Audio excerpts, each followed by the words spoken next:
People really exist because of love, and many people tried to find happiness in any form and in some other way. They forgot that the ultimate way to make us happy is to love and be loved.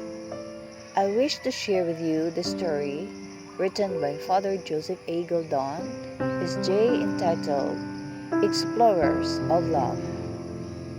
Pierre Thierland de Chardin is the Jesuit archaeologist and philosopher who contributed so much to Christian thought and theology. He was also a man of very profound spirituality.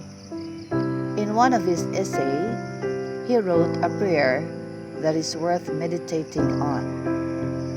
O Jesus, relying on you, compel us to discard our bitterness and venture forth in the uncharted ocean of charity and love. Compel us to discard our bitterness.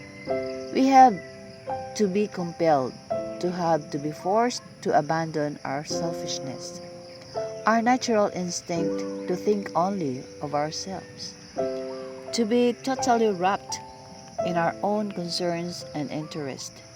Sometimes we have to be driven forced into unselfishness. As John Donne says, sometimes God has to batter our hearts before we reach out in love to others. The heart is so full of bitterness. It ought to be as big as the world. But we are so often trapped by our own bitterness, selfishness, and cynicism. Someone wants to talk for a few moments and always can think of it that we have not had merienda yet. It is a strange paradox that man, as big as he is, spends almost all time engaged in such trivial little pursuits. We have learned how to rise above the petty concerns and worries of daily living and see that there are many wonderful things still to be done and many wonderful people still to be met and loved that can be done only if we look beyond ourselves to the Lord. Christ was a man who had no pettiness in him. He was not worried about food or clothes or taxes. He was only concerned with the big things in life, the people who needed him. The importance of love and forgiveness, the spirit of the law and not the letter Christ can teach us how to discard our bitterness and learn to love others rather than ourselves. The uncharted ocean of love, it is an ocean. It is vast and in most part yet unvisited. It is a deep and profound.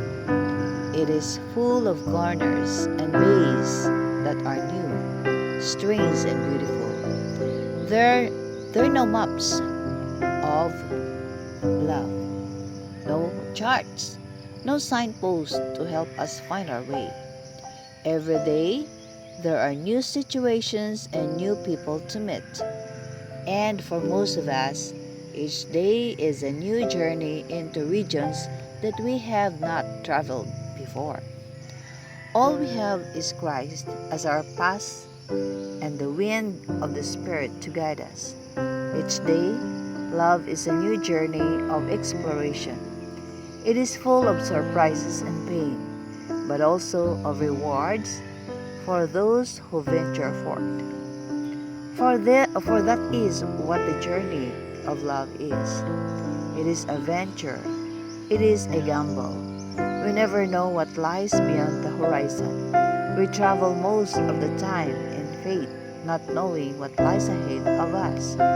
We know only that the journey must be undertaken, for we know that the journey of love is the only path to happiness despite our bitterness and our selfishness. It takes courage as well as faith to be an explorer on the ocean of love.